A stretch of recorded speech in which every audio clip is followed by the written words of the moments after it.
Olá pessoal, tudo bem com vocês? Estamos aqui mais uma vez trazendo um conteúdo para a gente trabalhar a nossa cabeça, usar esses processos dentro da nossa vida pessoal, da nossa vida familiar, corporativa. Eu gosto sempre de lembrar qual é o propósito do nosso canal. O propósito do nosso canal é que você melhore a tua capacidade de comunicação, de forma com que você melhore todos os teus relacionamentos, seja pessoal, familiar ou profissional. Esse é o nosso propósito, o nosso objetivo. Por isso que toda vez a gente conta casos aqui, a gente fala de situações que a gente viveu no nosso mundo corporativo. Vocês sabem que eu sou psicólogo humanista, sou consultor de empresas, sou empresário desde os 16 anos de idade e tenho bastante história para contar, bastante conteúdo para dividir com vocês.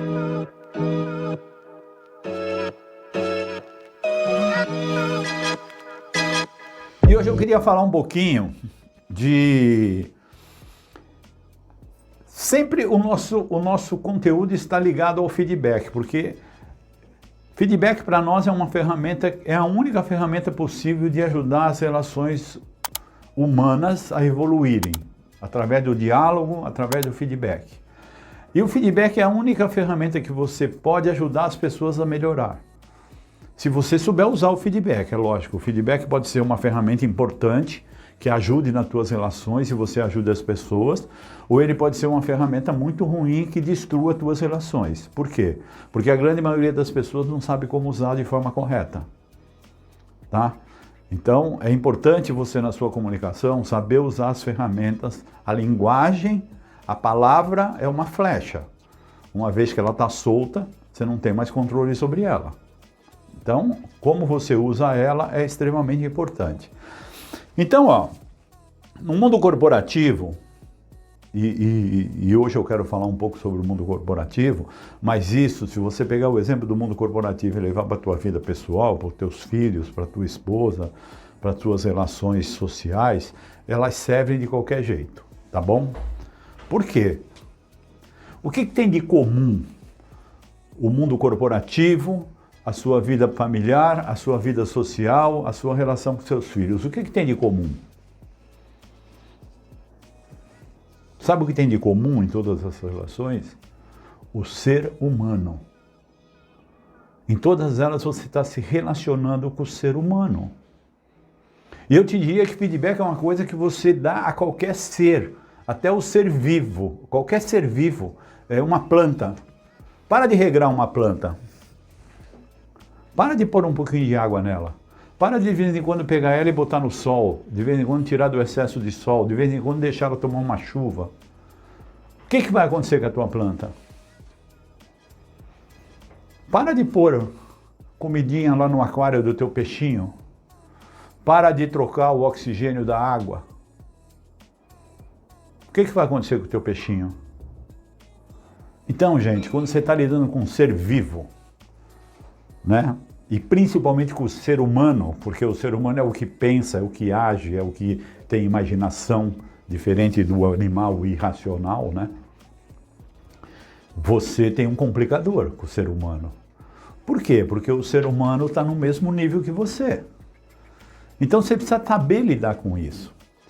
Então, olha, a grande maioria das vezes quando você faz uma análise de comportamento no mundo em que você vive, você tem, a grande maioria das pessoas pelo menos, elas têm o cacuete de julgar a primeira impressão.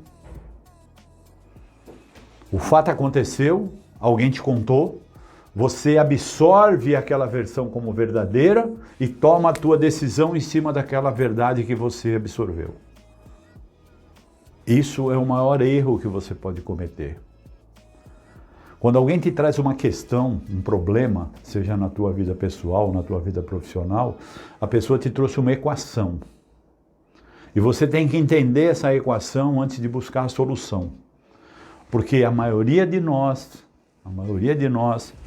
foram treinadas para colocar foco no problema. Você quer ser um profissional de sucesso? Quer ser um ser humano bem relacionado? foque solução. As pessoas vão te procurar para conversar contigo, vão dizer, não, vamos conversar com o José lá, porque ele é um cara que tem solução para tudo. Esse é o cara que põe foco na solução. Porque o problema qualquer pessoa enxerga. O ideal é você pegar o problema, entender o processo que levou aquele problema, e como eu entendo isso? Questionando os agentes do processo. Entendendo o que aconteceu com os agentes do processo. Aí eu entendo o problema e vou buscar a solução. Ou seja, o problema é uma equação matemática, que eu faço o cálculo é averiguar tudo o que aconteceu, todos os pormenores e busco a solução. Para isso, a minha comunicação assertiva é extremamente importante. O que aconteceu? Como aconteceu? Quando aconteceu? Quem foram os envolvidos? Qual a participação de cada pessoa? Quem pode ajudar com a solução? Se você não tiver esse questionamento socrático, ou seja, fazer o teu senso crítico funcionar, você não encontra a melhor solução do problema.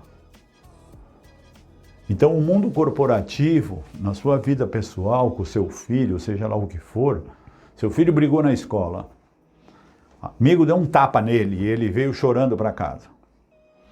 Quando você traz essa questão para dentro de casa, você já tem uma tendência de culpabilizar o amigo dele. Você não sabe o que aconteceu. Você só sabe a versão que te trouxeram. Qual a minha postura?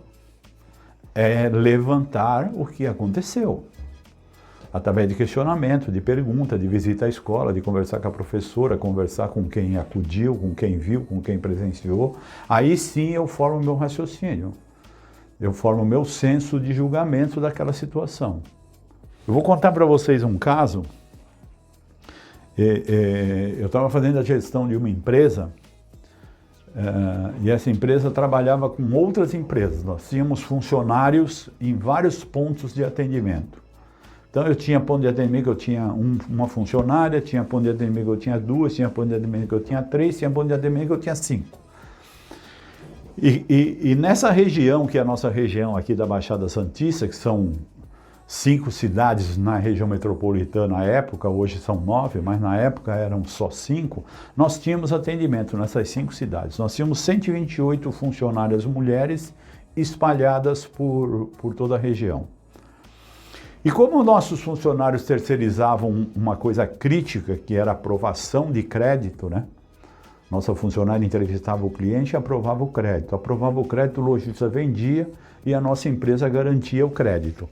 Então nós tínhamos um nível de responsabilidade muito grande, porque se a nossa funcionária não trabalhasse dentro dos nossos critérios, nós perdíamos dinheiro. Então a gente tinha que, primeiro, ter critérios claros. Segundo, ter apoio operacional às nossas colaboradoras. Então, a maioria dos nossos clientes, que eram lojistas, sabiam que a gente não trocaria funcionário de loja, a não ser por mau atendimento ao cliente. Por quê? Porque isso era uma regra dentro do nosso negócio. Por quê? Se a minha funcionária fosse muito boa no crédito e começasse a negar muita venda, e negar com critério, o vendedor ficava chateado porque ele não ganhava comissão, o gerente ficava chateado porque ele não ganhava comissão e o dono ficava chateado porque ele vendia menos. Aí o que eles inventavam? Essa funcionária não presta. Então eu não podia trocar a funcionária porque eles queriam. Eu só trocava por um motivo efetivo. Se houvesse maus tratos a um cliente ou ao outro colaborador, uma briga interna e tudo mais. Um dia um cliente me chama, e eu estava lá, eu fui lá na loja conversar com ele era um cliente grande nosso, ele representava lá, vamos dizer, uns 25% do nosso faturamento, ele tinha uma rede de loja com a gente, e esse fato aconteceu na loja onde ele ficava, ele me chama no escritório lá em cima e ele me mostra na câmera a nossa funcionária que era encarregada, lá eu tinha 5 pessoas nessa loja e uma encarregada. A encarregada discutindo com o cliente no balcão. Naquela época ele não tinha áudio, só tinha visão, mas você via nitidamente a impressão que a funcionária estava falando de forma agressiva com o cliente falando de forma agressiva com ela, a mulher do cliente falando de forma agressiva com ele falando com ela, ou seja, era uma briga ali entre três, a nossa colaboradora e o casal que era duas pessoas idosas. Ele viu aquilo, ele me mostrou aquilo e falou, eu quero que você tire essa moça daqui agora. Eu falei para ele, você vai me desculpar, eu não vou tirar ela daqui agora. Eu vou apurar o que aconteceu e aí eu tomo minha decisão. Ele falou, mas você não precisa apurar o que aconteceu, você está vendo o que aconteceu. Eu falei, não, eu estou vendo o que aconteceu. Realmente o que aconteceu me dá a impressão que houve uma discussão. Agora, eu não sei o porquê. Eu não sei o que aconteceu. E aí ele falou, então eu te dou 24 horas para você tomar sua decisão, senão vou encerrar meu contrato com a sua empresa. Eu falei, tá bom. Eu desci, chamei essa colaboradora, tirei ela de dentro da loja, fomos numa lanchonete na esquina e eu perguntei para ela, o que aconteceu? Ela falou, olha, o cliente chegou no balcão para fazer o crediário, ele estava com os documentos na mão, eu dei bom dia para ele, a esposa dele falou para mim, olha, fala alto com ele que ele é surdo. Eu comecei a falar com ele não com um tom não alto, mas ele não ouvia, aí eu comecei a conversar com ela, quando eu comecei a conversar com ela, ele ficou bravo, começou a discutir com ela pediu para mim falar alto, porque senão eu iria ficar bravo, e aí eu comecei a gritar para ele poder me entender, e todo o atendimento foi feito aos berros. Mas não que eu tenha maltratado ele ou que eu tenha gritado com ele, foi uma situação do contexto. Aí eu falei, tá bom. Aí eu voltei com ela para a loja, pedi o cadastro do cliente, peguei a ficha do cliente e falei, bom, eu não vou subir para o meu cliente lá, para o dono da loja e dizer que esse foi o fato, que ele vai dizer que eu sou um mentiroso. Naquele dia à noite eu fui na casa do cliente, o cliente morava num bairro periférico, aqui na região da Baixada Santista. À noite eu fui lá, um bairro bem humilde, e bati na porta dele, dei o meu cartão, um cartão sem identificação do meu cargo, só dizendo que eu era da empresa X, e pedi para a esposa dele para conversar com ele. Eu falei, olha, eu sou da empresa tal, vim fazer aqui um contato de pós-venda, entender o que aconteceu no seu atendimento hoje, gostaria de falar com a senhora e com o seu marido. Ela falou, não, pode entrar. Entrei na sala dela, uma casa humilde, mandou eu sentar no sofá, sentei. Ela falou, peraí que eu vou chamar meu marido. Ela entrou, aí ela volta com ele volta meio devagarinho, com uma bengala. Aí ela fala para mim, ó, grita com ele que ele é surdo. Naquele momento, eu tive vontade de dar risada. Mas eu atendi eles de boa, conversei com eles, perguntei, houve algum maltrato no atendimento, algum problema? Ela falou, não, a sua funcionária atendeu direito, ela só estava gritando porque eu pedi, porque ele não ouve e não sei o quê. E ele bravo com ela também já na hora comigo, porque ele não entendia o que eu falava, o que ela falava. Aí eu falei para ela, a senhora tem o meu cartão, quero que a senhora vá na loja amanhã, fale para o gerente o que aconteceu, que não houve nenhum mal-entendido, nenhum maltrato, e a senhora pega uma sandália para a senhora e uma sandália para o seu marido por conta da nossa empresa e tudo mais. E no dia seguinte ela foi na loja, esclareceu o assunto e a nossa funcionária continuou lá por muito tempo. O que a gente aprende com essa história? Que toda decisão que você toma no ímpeto, sem entender o processo, você está correndo o risco de tomar uma decisão errada, de cometer uma injustiça. Se eu tivesse descido aquele dia com raiva da minha funcionária, mandado ela sair do balcão, levado ela para fora e dizer, você está demitida, vai amanhã na empresa receber teu pagamento, o que eu estaria fazendo? Eu estaria cometendo uma injustiça, além de ter perdido uma excelente colaboradora. Então, quando você, no mundo corporativo, toma decisões sem entender o processo, sem entender o que aconteceu, você pode ter certeza, a grande maioria das vezes a sua decisão vai carregar falhas. E falhas que você, às vezes, não consegue mensurar as consequências a longo prazo. Então, é importante você, na sua comunicação, por isso que a comunicação assertiva ela é tão importante. Por quê? Porque ela te ajuda a resolver essas coisas. Ela te ajuda a você aprender como você extrai da pessoa o que ela está tentando te dizer e que está por trás das palavras dela. Porque a comunicação não é só o que você fala, é o que você extrai da pessoa. Por isso que eu disse em outro vídeo aqui que eu gravei, que a maior falha quando você tenta extrair alguma coisa das pessoas é quando você faz a pergunta e responde para ela. Pô, você não conseguiu fazer esse trabalho por quê? Não deu tempo? Não deu tempo. Ela já te responde, não deu tempo, fulano me usou e tal, não deu tempo. Então, se você quer extrair o que aconteceu, faça uma pergunta e espere a resposta. Porque quando você dá a resposta, sabe o que você fez? Você acabou de dar para a pessoa uma resposta que ela provavelmente poderia não ter, e você acabou de fazer uma interpretação sua, você não sabe o que aconteceu. Então, cuidado quando você faz esse tipo de comunicação, porque ela atrapalha você a extrair a realidade do que aconteceu, beleza? Então, pessoal, a importância desse tipo de processo dentro da sua vida pessoal, familiar, corporativa, é muito importante. Porque quando você extrai da pessoa o que aconteceu, você ajuda a pessoa. Você consegue, através da sua ferramenta feedback, ajudar a pessoa a melhorar em determinados contextos que ela precisa. Às vezes você conversando com o teu colaborador, se você identifica que ele precisa de um foco, ele precisa de uma ajuda sua. Eu costumo discutir com as pessoas no mundo corporativo que eu coloco as pessoas em degraus, né? Então, quando eu olho para um colaborador, e volto a dizer, você está lidando com o ser humano, então contextualiza isso em qualquer contexto da sua vida, pode ser no mundo corporativo, no mundo pessoal, onde for, no teu clube de serviço, não importa. Eu olho para a pessoa e pergunto, por que essa pessoa ainda não faz o que eu espero dela? Então, para mim, essa pessoa está no primeiro degrau dessa escada. Por que ela não faz o que eu espero dela? Quando eu coloco ela no primeiro degrau, a minha resposta pode ser, ela não faz porque não quer, ou ela não faz ainda porque não sabe, mas ela quer. Então, quando ela está no primeiro degrau, eu tenho que responder para mim mesmo, ela quer ou ela não quer? Se essa pessoa não quer, e tem pessoas que não querem, você tem que respeitar. Ela não quer porque não é o que ela deseja fazer, ela não quer porque ela não está com o saco, ela não quer porque ela está ali obrigada, ela não quer por N motivos. Mas o principal e mais importante é que ela não quer.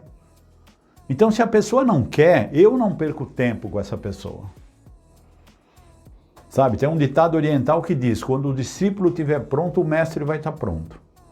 Então, o mestre nunca tenta ser mestre de um discípulo que não está pronto a ser discípulo. Então, os caras não quer, não esquece, troca ele. Deixa ele ser feliz, deixa ele ir para outro lugar, esquece essa pessoa e parte para a próxima. Aí você colocou a pessoa no primeiro degrau e diz, ele quer. Ele quer, eu coloco ele no segundo degrau. Essa pessoa entendeu efetivamente o que eu espero dela? Olha, presta atenção. De quem é a obrigação de fazer ela entender o que eu espero dela? É porque ela leu um anúncio no jornal e se candidatou ao cargo de financeiro? Ela acha que tem que ser financeiro, é isso? Ou você tem que explicar para ela quais são as atribuições do financeiro dentro da sua empresa? Muitas vezes a gente faz explicações rasas e acha que a pessoa tem a obrigação de saber tudo. Então, ó, primeiro degrau ela quer, segundo degrau ela entendeu o que eu espero dela. Tudo bem? Terceiro degrau que eu vou pôr ela. Eu pergunto, ela quer, ela entendeu, mas ela ainda não faz o que eu espero dela. Aí eu me pergunto, ela recebeu o treinamento adequado para fazer o que eu espero dela? Porque ela vai ser uma financeira. Mas para ela entender o processo que um financeiro tem dentro da minha empresa, eu preciso treinar. Se eu não treinar e largar ela lá, não vai dar certo. Ela precisa de feedback todo dia. olha, você está certo aqui, você precisa melhorar aqui, você precisa fazer isso, você precisa fazer aquilo. Então, ó, ela entendeu, ela entendeu e ela recebeu o treinamento adequado para fazer o que eu espero dela, mas ela ainda não faz o que eu espero dela. Ela não tem as ferramentas adequadas para fazer o que eu espero dela. Ela foi para o 4º degrau. Ok? Quando ela foi para o 4º degrau, eu me pergunto, eu dei para ela as ferramentas que ela precisa?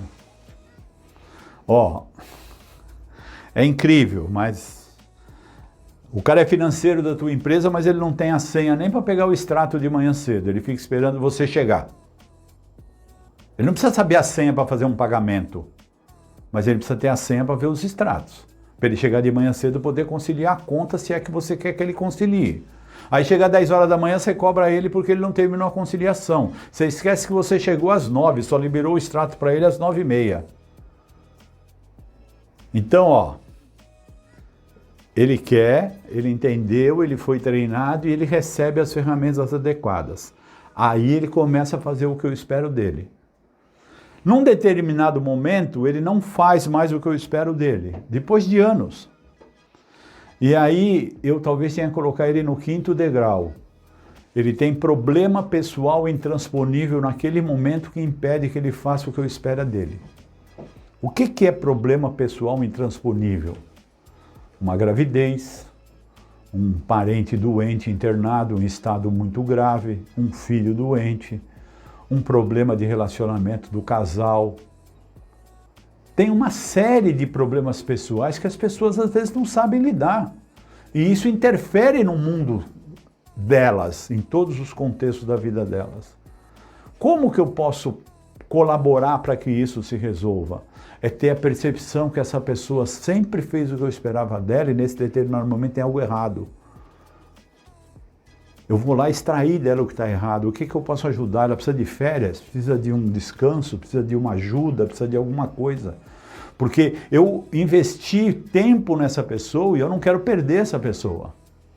Como que eu posso recuperar esse profissional? O que eu posso fazer para ajudar essa pessoa a sair daquela situação pessoal intransponível naquele momento?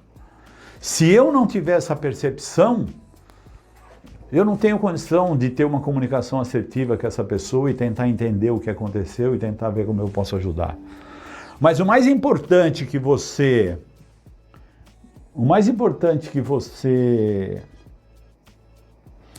tem que aprender com esse processo é que só tem um momento onde a decisão é da pessoa. É o momento do 1º degrau, se ela quer ou se ela não quer. Porque todos os outros, 2º, 3º, 4º e 5º degrau, não dependem 100% dessa pessoa. O 2º, 3º e 4º degrau depende 100% de você, e ajudar ela a se recuperar do 5º degrau do problema pessoal intransponível talvez também dependa de você. Então não adianta quando você contrata um profissional, quando você tenta educar um secretário da tua casa, uma secretária, ou o próprio trabalho com teus filhos, e você coloca o problema na mão do outro, quando o problema na verdade é nosso. E vou te contar um segredo, toda vez que você traz o problema para você, a capacidade de resolver ele está na sua mão. Quando você finge que o problema não é seu e joga na mão do outro, você acabou de perder todo o controle e toda a possibilidade de resolver aquele problema, porque você jogou na mão do outro. Então a comunicação te dá essa capacidade de percepção, sabe? Quando você desenvolve a tua capacidade de comunicar melhor com as pessoas, quando você desenvolve a tua capacidade de usar essa ferramenta chamada feedback, ela te ajuda a ampliar essa tua percepção do ser humano, das pessoas com que você convive. E comunicação assertiva é algo imprescindível na sua vida, nos seus relacionamentos. Entendeu, pessoal? Então é isso aí, pessoal. Eu espero que vocês tenham gostado do nosso papo de hoje. Eu gostei bastante de estar aqui com vocês. Quero pedir para vocês se inscreverem no nosso canal, isso é importante. Acionar o sininho aí para que você receba nossas comunicações sempre que a gente postar um novo conteúdo. e espero vocês na próxima. Um abraço, até mais. Tchau, tchau.